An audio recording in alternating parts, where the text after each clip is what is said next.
Hello everyone and welcome back to the channel.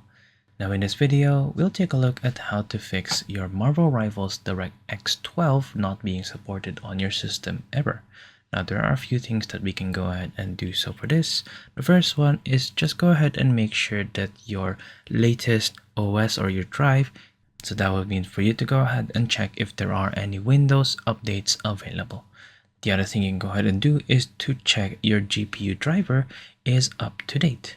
Now, if you have NVIDIA or AMD, go ahead and open up your app for this. So you have the NVIDIA app or the AMD app, and then just go ahead and select like the drivers page. And then you should be able to see if your drivers require some form of update. As you can see on mine, it says it is up to date and it is game ready. If you're still having some form of issues, you can go ahead and reinstall this. But the NVIDIA driver has a specific NVIDIA driver update for the actual game Marvel Rivals for this problem. Now, another thing that you can go ahead and do is to make sure that your game is launching directly from the DirectX 12. So to do that, go ahead and locate the game.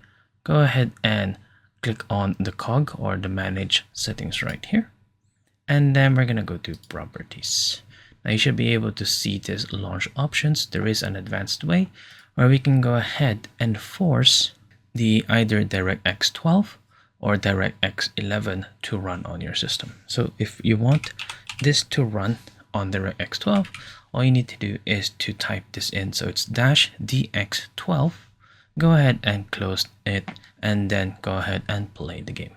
Now, if this doesn't work, you can go ahead and set this to DirectX 11. So that's DX11. Or if you want the 3D version, it will be D3D11 right here. And there you go. I hope that you have found this tutorial useful.